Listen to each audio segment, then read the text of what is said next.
Hello friends, this is Shikha Sharma and welcome back to my channel Shikha Maths Corner. कैसे हैं आप लोग? आई होप सो आप सब लोग बहुत अच्छे होंगे। तो गाइस, हम लोग एक टॉपिक कर रहे थे सेट थ्योरी, ठीक है। तो आज इस वीडियो में हम लोग करने वाले हैं सेट थ्योरी के ऊपर बेस्ड क्वेश्चंस, ठीक है। जितने हो सके उतने ज़्यादा से ज़्यादा क्वेश्चंस करेंगे। चलिए फिर स्टार्ट करते हैं। तो हमारा ये फर्स्ट क्वेश्चन है कि if P and Q are two sets, ठीक। अगर P और Q दो सेट्स हैं, then P minus Q union Q minus P और union P intersection Q will be, ठीक। हमें बताना है कि ये जो एक स्टेटमेंट बोल दो, एक्सप्रेशन बोल दो, ये जो गिवन है ये किसके इक्वल होगा। मतलब इसको जब हम सॉल्व करेंगे तो ये किसके इक्वल होगा। तो गाइस, हम ना इसको करेंगे वेन डायग्राम से। मैंने पहले भी आपको बोला है कि वेन डायग्राम से हम क्वेश्चंस करना हमारे लिए बहुत सिंपल होता है, ठीक, इजी होता है और उसका आंसर भी करेक्ट मिलता है। चलिए फिर, ये मेरा कोई रेक्टेंगुलर हो गया, ये यूनियन सेट हो गया, ठीक, सॉरी ये यूनिवर्सल हो गया, यूनिवर्सल सेट। और ये हो गया P और ये हो गया हमारा Q, ठीक। तो चलिए एक एक करके इस रीजन को शेड करते हैं कि कौन सा क्या रीजन है। ये क्या है? P माइनस क्यू, और हमें पता है P माइनस क्यू कौन सा रीजन होता है? ओनली P वाला, ठीक है। इट मीन्स ये वाला रीजन, ये हो गया हमारा P माइनस क्यू। उसके बाद ये देख लेते हैं Q माइनस P, ठीक। Q minus P only Q, it means ये वाला रीजन, ठीक। फिर है P इंटरसेक्शन Q, यानी कि P और Q का इंटरसेक्शन, इट मीन्स कौन सा रीजन हो गया? ये वाला रीजन, ठीक है। तो ये वाला रीजन हो गया, ये वाला रीजन हो गया, और ये हो गया अंदर वाला रीजन। और इन सब का हमें क्या करना है? सबका यूनियन करना है ना। इट मीन्स जितना भी ये शेडेड रीजन है, ये सारा, इसका जब हम यूनियन कर देंगे तो हमें क्या मिलेगा? P union Q। P union Q ही तो है ये पूरा। तो इसका आंसर आ गया फोर्थ। कितना सिंपल क्वेश्चन था ना। अगर हम मान लीजिए दूसरा तरीका इसका क्या हो सकता है, ठीक है, इसको लेट करके हम करें, ठीक है। P को कोई सेट लेट कर लीजिए, Q को कोई सेट लेट कर लीजिए आर्बिट्रेरी, ठीक है। उसके बाद हम पहले P माइनस क्यू कर लें, फिर Q माइनस P, फिर P इंटरसेक्शन Q, और फिर सबका कर दें यूनियन, ठीक है। उससे भी आ जाएगा, लेकिन ज़रूरी नहीं है कि वो सही हो। अगर आप इसे वेन डायग्राम से करते हैं तो ये 100% सही होगा, ठीक है, अगर आपको वेन डायग्राम अच्छे से बनाना आता है तो, ठीक। चलिए नेक्स्ट क्वेश्चन पर चलते हैं। क्वेश्चन नंबर 2 देखते हैं। क्वेश्चन नंबर 2 क्या है? If P and Q be sets, ठीक है, such that P union Q is equal to P, then P intersection Q will be, ठीक। उसने हमें क्या गिवन है कि P union Q is equal to P। P union Q is equal to P, यानी कि P और Q का अगर हम यूनियन करें तो हमें क्या मिल रहा है? P मिल रहा है। और P इंटरसेक्शन Q की वैल्यू उसने हमसे पूछी है। अब अगर हम एक बात सोचें यहाँ पर कि उसने बोला है कि P और Q का अगर हम यूनियन कर दें तो हमें P ही मिलता है, ठीक। तो अगर मैं इसका वेन डायग्राम बनाऊं तो ये कुछ इस तरह से बन जाएगा ना। P और Q का यूनियन करने के बाद P ही मिलता है। इट मीन्स जो ये Q होगा ये कहीं ना कहीं P के हमारे इनसाइड रहा होगा, है ना। इट मीन्स जो ये Q रहा होगा ये P का सबसेट रहा होगा, तभी तो यूनियन करने के बाद हमें P मिल गया है ना। सोचने वाली बात है ना। तो हमको क्या बताना है कि P इंटरसेक्शन Q क्या होगा। तो कुछ जब हम P और Q का इंटरसेक्शन करेंगे, क्योंकि जो हमारा Q है, हम अब हमने इसके वेन डायग्राम बनाया तो इससे ये तो पता चल गया कि जो हमारा Q सेट है वो P का एक सबसेट है, ठीक है। अगर ये P का एक सबसेट है, इट मीन्स Q के सारे एलिमेंट P के अंदर हैं, ठीक है। तो जब हम P और Q का इंटरसेक्शन करेंगे तो हमें क्या मिलना चाहिए? क्या मिलना चाहिए हमें? Q ही तो मिलना चाहिए, है ना। Q ही तो मिलेगा क्योंकि Q is the subset of P। तो हमें क्या मिलेगा? Q। तो इसकी वैल्यू आनी चाहिए सेकेंड ऑप्शन Q। और फ्रेंड्स याद रखिएगा, मैं जितने भी क्वेश्चंस करवा रही हूँ ये सारे क्वेश्चंस ना प्रीवियस ईयर में आए हुए हैं, ठीक है। अब आप इन क्वेश्चंस का स्टैंडर्ड देखकर पता लगा सकते हैं कि सेट थ्योरी के किस टाइप के क्वेश्चंस एग्जाम में पूछे जाते हैं, ठीक, और किस चीज़ पर आपको ज़्यादा मेहनत करनी है।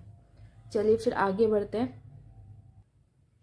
चलिए फ्रेंड्स देखते हैं अपना नेक्स्ट क्वेश्चन। नेक्स्ट क्वेश्चन क्या है, थोड़ा सा देखने में अजीब है, करने में नहीं है, ध्यान से करेंगे तो हो जाएगा। If a is equal to 5 then p of p a will be. यहाँ पर p से मतलब पता है ना, पावर सेट से मतलब है। तो फ्रेंड्स यहाँ पर a जो सेट है वो हमें क्या गिवन है, 5।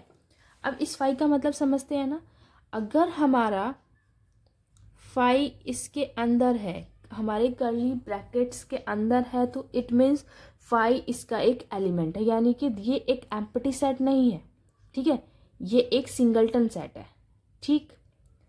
लेकिन अगर 5 कर्ली ब्रैकेट्स के बाहर है, इट मीन्स ए जो है एक एम्प्टी सेट है, ठीक, यानी कि ए के अंदर कोई एलिमेंट नहीं है, ठीक है। अगर ए के अंदर कोई एलिमेंट नहीं है लेकिन उसने क्या पूछा है, पी ऑफ ए, यानी कि हमें ए का चाहिए पावर सेट, ठीक है। जब हम ए का पावर सेट निकालेंगे तो याद रखिए पावर सेट में सबसे पहला एलिमेंट क्या होता है, सबसे पहला एलिमेंट पावर सेट के अंदर क्या होता है, 5 होता है ना, 5, और उसके बाद जो भी उसके अंदर एलिमेंट है वो सारे सबसे एज अ सबसेट लिख देते हैं, ठीक। अब क्या हुआ है, अब इसका भी पावर सेट पूछा उसने क्या किया, पी ऑफ पी ए, ठीक है, पी ए का भी पावर सेट।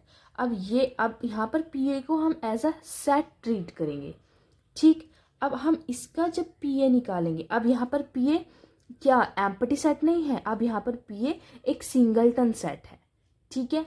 तो जब हम इसका पावर सेट बनाएंगे तो इसका एक एलिमेंट तो क्या हो जाएगा हमारे पास, 5, ठीक, और दूसरा एलिमेंट हमारे पास क्या हो जाएगा, ये जो है, ठीक। तो ये आ जाएगा इसका आंसर, मीन्स 5 और कर्ली ब्रैकेट्स के अंदर 5, यानी कि सेकंड पार्ट इसका सही हो जाएगा। आया आपको समझ में, थोड़ा सा ट्रिकी है, ठीक है, कहाँ पर हमें 5 को एज अ एलिमेंट काउंट करना है और कहाँ पर हमें 5 को as a empty set find करना है, ठीक है। यहाँ पर ए जो है एक एम्प्टी सेट है, ठीक है, क्योंकि 5 जो है वो कर्ली ब्रैकेट्स के अंदर नहीं है। लेकिन अगर ये जो पी ए को ले हम, P A is not a empty set, P A is a singleton set, ठीक है। फिर हमने इसका क्या बना दिया, पावर सेट बना दिया, ठीक। चलिए आगे बढ़ते हैं। a minus b is a subset of b minus a, then इनमें से कौन सी स्टेटमेंट सही होगी, ठीक है। उसने हमें क्या गिवन है कि अगर जो हमारा a माइनस बी है वो सबसेट है किसका, b माइनस ए का, तो हमको बतानी है कि इनमें से कौन सी स्टेटमेंट हमारी ट्रू होगी, ठीक। अब देखिए सबसे पहले तो ना फर्स्ट पार्ट तो इसका पहले ही गलत हो गया, क्यों, क्योंकि उसने हमें गिवन है कि जो a माइनस बी है वो सबसेट है b माइनस ए का। अगर सबसेट ना देकर यहाँ पर इक्वलिटी का साइन होता, ठीक है, तो ये चीज़ ज़रूर इम्प्लाई करती है कि अगर इस तरह से है तो हमारा जो a माइनस बी है वो इक्वल हो जाएगा b माइनस ए के, ठीक है। लेकिन ऐसा कुछ गिवन नहीं है, तो हमारा फर्स्ट पार्ट तो ऐसे ही गलत हो गया, ठीक है। तो अब बाकी के बचे 3 पार्ट्स में से हमें देखना है कि कौन सा पार्ट सही है। इसके लिए हम ड्रॉ कर लेते हैं अपना वही पुराना वेन डायग्राम, ठीक है। तो वेन डायग्राम में मैंने इस तरह से, ये हो गया ए सेट और ये हो गया हमारा बी सेट, ठीक है। अब उसने हमें क्या गिवन है कि जो हमारा ए माइनस बी है, इट मीन्स ये वाला पार्ट है, वो क्या है, वो सबसेट है किसका, बी माइनस ए का, इसका सबसेट है। अब ये थोड़ा गड़बड़ लग रहा है ना, क्योंकि इस तरह से तो ये तो बिल्कुल दो डिफरेंट चीज़ हो गई। इस तरह से तो ये हमारा a माइनस बी माइनस ए का सबसेट नहीं होगा, ठीक है। इट मीन्स हमने जो बनाया है और उसने जो हमें गिवन है, ये दोनों मैच नहीं कर रहे, ठीक। वेन डायग्राम दोबारा से बनाना पड़ेगा, ठीक है। अब वो कैसे बनेगा, एक बार सोचने की बात है। उसने a माइनस बी को सबसेट बोला है b माइनस ए का, ठीक। इसका मतलब है कहीं ना कहीं ये इस तरह से बनेगा कि एक सेट दूसरे सेट के अंदर आएगा, तभी तो ये सबसेट होगा। अब देखने वाली बात यह है कि कौन सा सेट बाहर होगा, कौन सा सेट अंदर होगा, ठीक है। अब उसने बोला है a माइनस बी करेंगे तो ये वाला पार्ट आएगा, है ना। ए वाला पार्ट क्या पूरा एम्प्टी हो जाएगा ये, अगर मैं इसको ए मानती हूँ और इसको बी मानती हूँ, ठीक है। अगर अंदर वाला ए और बाहर वाला बी है, ठीक, is the subset of B minus A. और अगर हम बी माइनस ए करेंगे तो क्या करेंगे, क्या हो जाएगा, ये वाला पार्ट हट जाएगा, सिर्फ कौन सा पार्ट बचेगा, ये वाला पार्ट बचेगा, ठीक है। आया समझ में। तो कहीं ना कहीं ये ही हमारा वेन डायग्राम जो है वो सही है ना, कि हमारा जो बी है वो आना चाहिए बाहर, यानी कि बी सेट को हमारा बड़ा होना चाहिए, ठीक है, और ए सेट हमारा आना चाहिए अंदर। तो ये दोनों ये स्टेटमेंट जो उसने गिवन किया और जो वेन डायग्राम हमने बनाया है, ठीक है, ये दोनों अब मैच कर रहे हैं, ठीक है, कि हमारा इसमें ए माइनस बी जो होगा वो सबसेट हो जाएगा बी माइनस ए का, ठीक। अब देखते हैं कौन सी स्टेटमेंट ट्रू साबित होती है। अब उसने क्या बोला है कि जो बी जो है वो सबसेट होगा ए का, इट मीन्स ए ग्रेटर होगा और बी स्मॉलर होगा। ऐसा तो नहीं है, हमारे वेन डायग्राम के अकॉर्डिंग हमारा बी तो क्या है, ग्रेटर है, ठीक है, और ए स्मॉलर है, ठीक, क्योंकि ए जो है बी के अंदर लाई कर रहा है। तो सेकेंड पार्ट भी हमारा हो गया गलत। अब थर्ड पार्ट क्या बोलता है, A is the subset of B. अब ये सही बोल रहा है ना, क्योंकि ए जो है हमारा सबसेट है ही बी का, क्योंकि ए स्मॉलर है बी ग्रेटर है, तो इस हिसाब से हमारा सी सही हो गया। और डी ये क्या बोलता है फोर्थ पार्ट की A union B is equal to A और बी का अगर हम यूनियन करेंगे तो क्या वो ए के इक्वल आएगा, नहीं, हमारे वेन डायग्राम के अकॉर्डिंग ये किसके इक्वल आएगा, बी के इक्वल आएगा। तो ये भी हमारा हो गया गलत, ठीक है गाइस। आया आपको समझ में। तो हमारा थर्ड पार्ट हो गया सही, इजी था, बस थोड़ा सा ट्रिकी था, ठीक है। चलिए फिर नेक्स्ट क्वेश्चन देखते हैं। चलिए फ्रेंड्स देखते हैं अपना नेक्स्ट क्वेश्चन, थोड़ा सा लेंदी है लेकिन प्रीवियस ईयर क्वेश्चन है, तो ध्यान से देखिएगा। The member of 3 athletic team in a school, ठीक है, एक स्कूल है उसकी 3 एथलेटिक टीम्स हैं, उनके मेंबर्स यहाँ पर हमें गिवन है। उसमें से उसने बोला है 21 are in the cricket team, जिसमें से 21 क्रिकेट टीम में है, 26 हॉकी टीम में है और 29 हमारी फुटबॉल टीम में है, ठीक है। अमंग दैम, इनमें से 14 प्ले हॉकी एंड क्रिकेट, इनमें से जो 14 है वो हॉकी और क्रिकेट दोनों खेलते हैं। 15 प्ले हॉकी एंड फुटबॉल, 15 जो है वो हॉकी और फुटबॉल खेलते हैं। 12 प्ले फुटबॉल एंड क्रिकेट, जो 12 हैं वो फुटबॉल और क्रिकेट खेलते हैं। And 8 play all the 3 games, और 8 स्टूडेंट्स यानी कि मेंबर्स ऐसे हैं जो तीनों गेम्स खेलते हैं। तो हमें बताना है टोटल नंबर ऑफ मेंबर कितने हैं, ठीक है। तो चलिए पहले ना यहाँ पर लिख लेते हैं कि हमें क्या क्या गिवन है। तो हमें क्या गिवन है कि कार्डिनलिटी ऑफ किसकी, क्रिकेट खेलने वाले मेंबर की कितनी है, वो है 21, ठीक। कार्डिनलिटी ऑफ हॉकी खेलने वाले मेंबर की कितनी है, 26। कार्डिनलिटी ऑफ फुटबॉल खेलने वाले मेंबर्स की कितनी है, 29, ठीक। उसके बाद क्या है, इंटरसेक्शन वाला पार्ट आ गया, यानी कि cardinality of hockey and cricket, ये कितना है, 14। उसके बाद cardinality of hockey and football, ये कितना है, 15। Cardinality of football and cricket, ये कितना है हमारे पास, 12। और एक है हमारे पास 8 मेंबर्स ऐसे हैं जो तीनों गेम खेलते हैं। It means cardinality of cricket, football and hockey, वो कितना है, 8। हमसे पूछा है टोटल नंबर ऑफ मेंबर, ठीक। हमसे पूछा है cardinality of hockey union cricket union football, ठीक। अब ऐसे क्वेश्चंस फ्रेंड्स देखने को मिल जाते हैं। ऐसे क्वेश्चंस के लिए कोई लॉजिक नहीं होता, सिर्फ डायरेक्ट फॉर्मूला होता है, ठीक है। हमको पता है इसका फॉर्मूला क्या होता है, इसका फॉर्मूला होता है NH plus NF plus NC, ठीक। उसके बाद माइनस इंटरसेक्शन वाला पार्ट होता है NH intersection C minus NH intersection F और माइनस NF इंटरसेक्शन C, ठीक। फिर प्लस इन तीनों का इंटरसेक्शन, ये है इसका फॉर्मूला जो कि आपको लर्न करना है। और मैंने शॉर्ट वीडियो एक बनाई हुई है, उसमें ये सारे क्वेश्चन, सारे फॉर्मूलाज मैंने लिखवाए हुए हैं, आप वहाँ से भी देखकर इन्हें लर्न कर सकते हैं, ठीक है। तो यहाँ पर ये आ जाएगा 21 प्लस 26 प्लस 29, ठीक। उसके बाद -14 माइनस के 15 और माइनस के 12, ठीक है, और फिर प्लस के 8, ठीक। जब हम इसे सॉल्व करेंगे तो ये आ जाएंगे हमारे 76 माइनस 41 और ये हो जाएंगे 8, ठीक। ये जब हम ऐड करेंगे तो ये कितने हो जाएंगे 84 और माइनस के 41, तो ये बचेंगे हमारे पास 43, ठीक। तो इसका आंसर आ गया हमारे पास 43। प्रीवियस ईयर क्वेश्चन है, ठीक है, बस थोड़ा सा लेंदी है लेकिन टफ नहीं है, सिर्फ डायरेक्ट फॉर्मूला अप्लाई किया हुआ है, ठीक है। तो चलिए फ्रेंड्स, यहाँ पर हमारे क्वेश्चंस तो होते हैं फिनिश। अब मैं आपको एक कोई बहुत ही इंपॉर्टेंट से स्टेटमेंट बोल लीजिए, उनको फॉर्मूलाज बोल लीजिए, ठीक है, बहुत इंपॉर्टेंट है। एक बार मैं लिखवा लेती हूँ, प्लीज़ उनको नोट कर लीजिएगा और याद करने बहुत ज़रूरी है क्योंकि डायरेक्ट उन पर बेस्ड क्वेश्चन पूछे जाते हैं, ठीक है। चलिए फिर देखते हैं। तो हमारा फर्स्ट फॉर्मूला क्या है, ठीक है, a माइनस, ये एक क्वेश्चन भी मैंने कराया हुआ है, ठीक है, लास्ट ईयर आया हुआ है ये UPTGT वाले एग्जाम में, ठीक। a माइनस b ये मैंने करवाया हुआ है, ठीक है। हम इसे जब वेन डायग्राम से सॉल्व करेंगे तो ये हमारा इक्वल आ जाएगा a इंटरसेक्शन b के, ठीक है। आप इसे डायरेक्ट भी याद कर सकते हैं और अगर आप इसको वेन डायग्राम से बना के देखेंगे ना तो यही मिलेगा a इंटरसेक्शन b, ठीक है।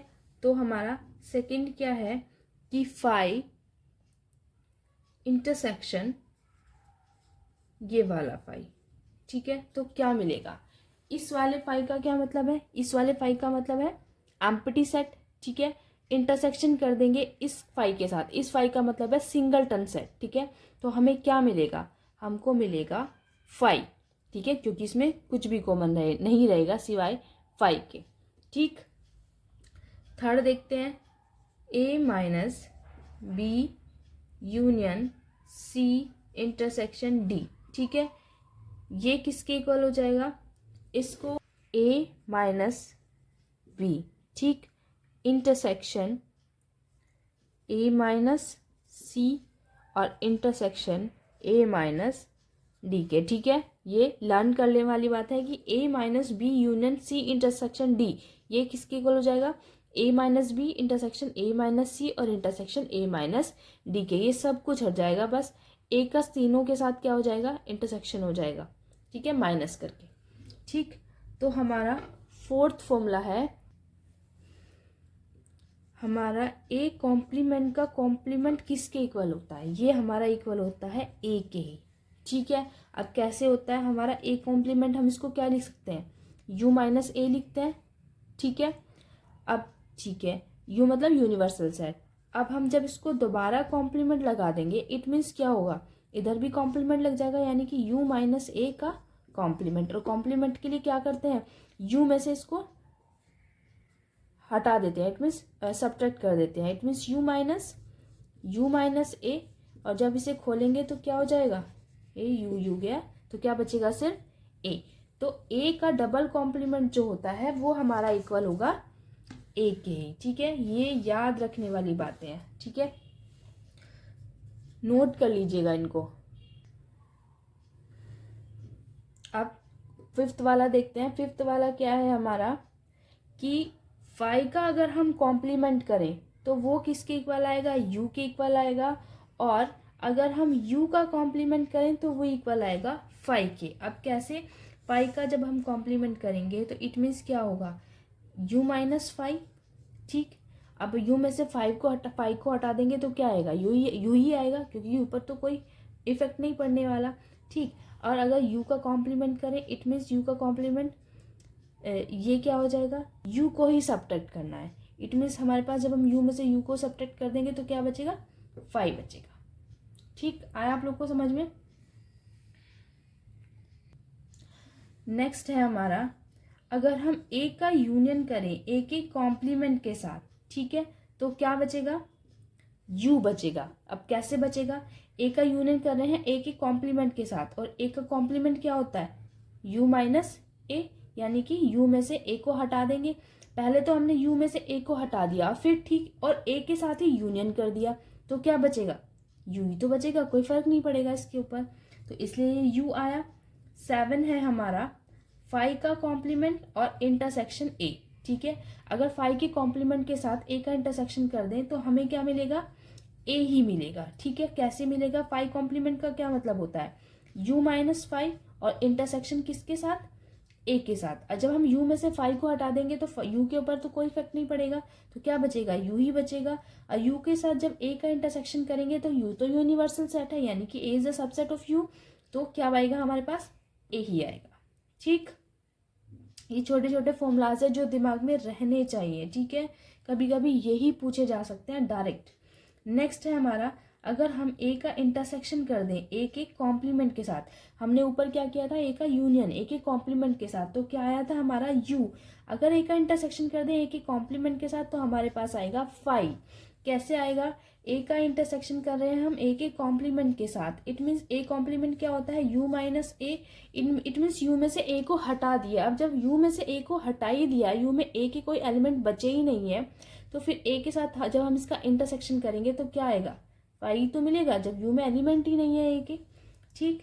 नेक्स्ट है हमारा, अगर हम u का कॉम्प्लीमेंट करे का इंटरसेक्शन करें a के साथ तो हमें मिलेगा 5 ही मिलेगा। u कॉम्प्लीमेंट क्या होता है, u माइनस u, ठीक है। इसका इंटरसेक्शन कर देंगे हम इसके साथ a के साथ, तो u में से u गया, क्या बचा 5, इंटरसेक्शन कर देंगे a के साथ 5 और a का इंटरसेक्शन करेंगे तो क्या मिलेगा हमें, 5 ही मिलेगा, ठीक है फ्रेंड्स। चलिए, तो फिर ये है कुछ फॉर्मूलाज जो हैं बहुत इंपॉर्टेंट और जो आपको लर्न करने हैं और नोट भी करने हैं, ठीक है। तो ये थी हमारी आज की वीडियो, और इसी वीडियो के साथ हमारा ख़त्म होता है सेट थ्योरी। कल से हम स्टार्ट करेंगे एक नया टॉपिक, ठीक है। अगर आप लोगों को पसंद आई हो मेरी वीडियो तो प्लीज़ लाइक कीजिएगा, ठीक है। अगर लोग मुझसे कुछ क्वेश्चंस पुट अप करना चाहते हैं तो प्लीज़ कमेंट बॉक्स में मुझे कमेंट कीजिएगा, ठीक है। अगर आप मेरे चैनल पर नए हैं तो सब्सक्राइब कीजिएगा मेरे चैनल को, ऐसी ही कुछ नई वीडियोस देखने के लिए, ठीक है। तब तक के लिए बाय बाय।